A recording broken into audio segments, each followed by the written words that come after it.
The last 10 meters of the internet are the strangest. No cables, just invisible radio filling your living room. It starts with a handshake. The Wi-Fi password isn't a door key, it's the seed of encryption for everything you send through the air.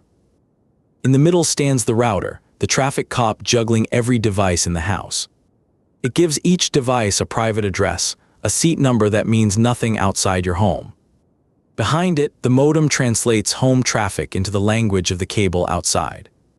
The cable climbs to your ISP, the company that owns your on-ramp, and merges onto the global highway, a few milliseconds door to door. Handshake radio address translation on-ramp. Let's walk it in slow motion. Slow motion take 1, you pick the network and type the password. Laptop and router run the WPA handshake. They prove to each other they know the secret without saying it and agree on fresh encryption keys. Every neighbor can hear your radio. Nobody can read it. The radio link comes up. Wi-Fi is light your eyes can't see, flickering billions of times a second between antennae.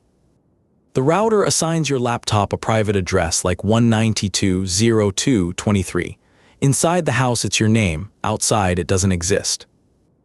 That handout ceremony has a name, DHCP, and it deserves its own episode. For now, you asked, the router assigned, nobody typed a number.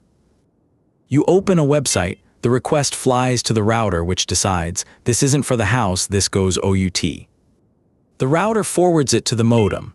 Different job, the modem turns network data into the exact signal your street's cable, fiber, or phone line speaks. Up the line it goes to your internet service provider, the ISP. From the ISP's big routers, your request merges onto the backbone, and the answer retraces the exact same road back to your couch. Meanwhile, the router is juggling. The TV streams, a phone scrolls, a console updates, all sharing the same air, sliced into turns so fast it feels parallel.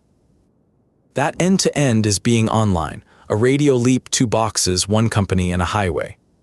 The website's reply retraces every step in reverse and lands back on your screen, door to door, a few dozen milliseconds. The fine print, your router speaks 2 radio bands, 4 GHz travels far but slow and crowded, 5 GHz is fast but short-ranged. Modern routers shuffle you between them.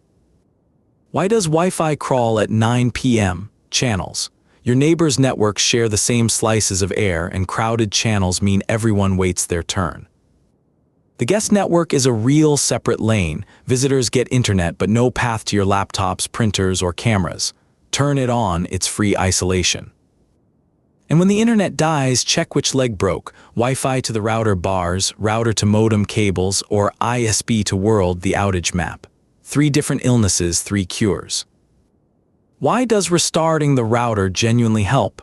It clears jammed radio state, expires stale address tables, and rejoins cleaner channels.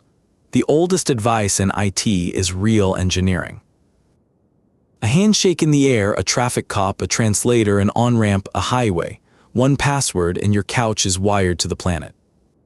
Thanks for watching. Next time the Wi-Fi drops, you'll know exactly which box to glare at. Follow how it all runs for more. See you in the next one.